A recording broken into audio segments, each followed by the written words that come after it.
Hi friends, నేను miss వచ్చాను. ఈరోజు నేను బిర్యానీ అండి ఇలా చేసుకున్నాను, మీకు చేసి చూపిస్తున్నాను. ముందుగా ఒక గ్లాసుడు బాస్మతి రైస్, ఇలా బాస్మతి రైస్ శుభ్రంగా కడిగేసుకొని నానబెట్టుకోండి. నానబెట్టుకున్నాను. నేను ఈ మూకుడు తీసుకున్నానండి, ఎనపది.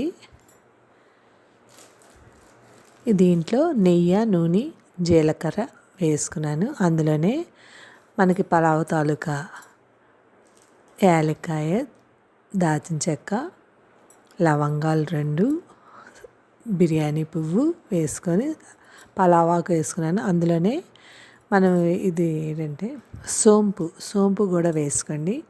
ఎప్పుడైనా పలావ్ కాట్లకి కొద్దిగా సోంపు వేసుకున్నప్పుడు మనకి డైజెస్ట్ కూడా అవుతుంది పలావు. అందులోనే మనకు వెజిటబుల్స్ ఏముంటే అవి, నాకు బఠానీలు, కొత్తిమీర, పచ్చిమిరపకాయ ముక్కలు, అలాగే క్యారెట్, బఠానీలు, బీన్స్, కాలీఫ్లవర్ అవి ఉన్నాయండి, వేసుకున్నాను నేను. మనకి ఈ గిన్నెతో సరిగ్గా కరెక్ట్గా 1/2 కేజీ బియ్యం పడుతున్నాయండి. అంటే 1 గ్లాసుడు బియ్యం 1/2 కిలో అంటారు కదా. ఈ లెక్కకి నేను ఈ కూరలు ఇలాగ వేసుకున్నాను. కొన్ని అందులోనే కొత్తిమీర కూడా వేసుకోండి.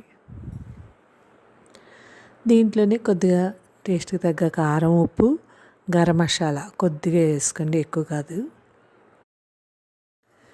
ఇందులో కొద్దిగా ధనియాలు చెదగొట్టు వేసుకోండి, ఆ టేస్ట్ చాలా బాగుంటుంది.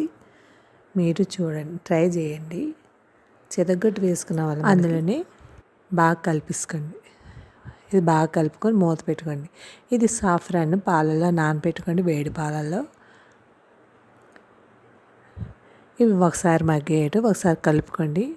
అందులోనే బిర్యానీ పౌడర్, ఇది 1 టేబుల్ స్పూన్ నిండుగా బిర్యానీ పౌడర్, 1 గ్లాస్కి 1 టేబుల్ స్పూన్ బిర్యానీ పౌడర్ వేసుకోండి. బిర్యానీ పౌడర్ వేసుకున్నాక అందులోనే పెరుగు, 2 గరిటెలు పెరుగు వేసుకోండి. పెరుగు చప్పగానే ఉండాలండి. వేసుకొని బాగా కలుపుకొని మూత పెట్టుకోండి. మనం గార్నిష్ కోసం ఇవి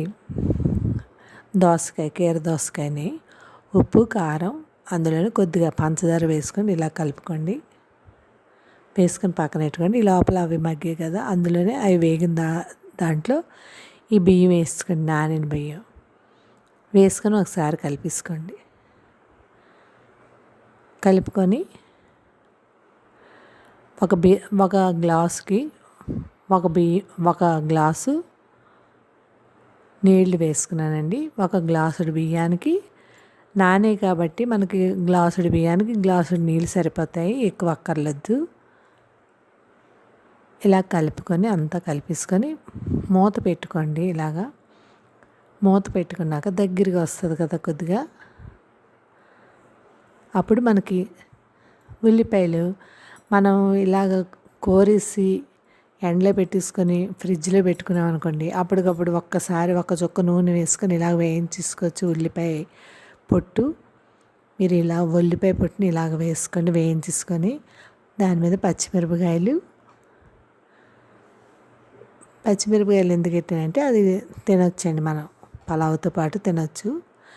అందులోనే సాఫ్రాన్ పాలు కూడా వేసుకొని మీదన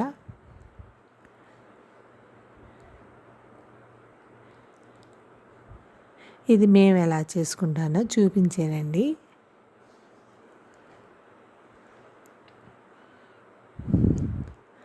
వేసుకొని మూత పెట్టుకొని ఉంచుకోండి.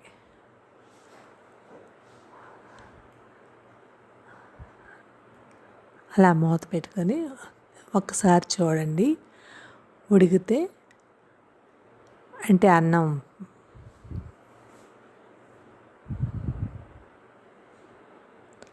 చూసారా, మళ్ళీ మూత పెట్టుకున్నాను.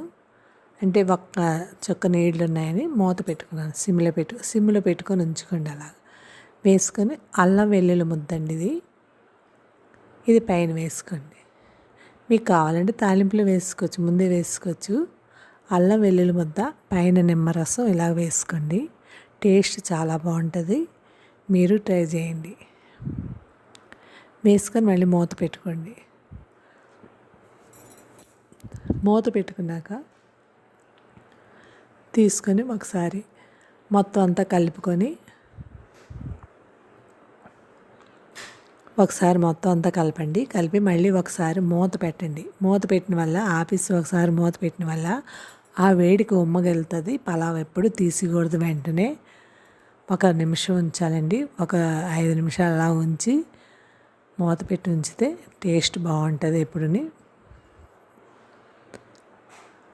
పెట్టి మీరు సర్వ్ చేసుకోండి. అంతేనండి, ఎంత టేస్టీ అయినా బిర్యానీ రెడీ అయిపోయింది. ఇంట్లోనే మీరు చేసుకోవచ్చు. మనం ఇందులో డెకరేషన్గా మనం దానిమ్మ గింజలు, పెరుగు, దానిమ్మ గింజలు, ఉల్లిపాయ ముక్కలు వేసి చట్నీ అండి, ఉల్లి చట్నీ. దాంట్లో మనం ఇది వేసుకోండి, చూసారా, గింజలు, దానిమ్మ గింజలు వేసుకొని సర్వ్ చేసుకోండి. చాలా బాగుంటుంది. ఎంత టేస్టీ అయినా బిర్యానీ రెడీ అయిపోయింది. మీరు ట్రై చేయండి. Thank you, bye.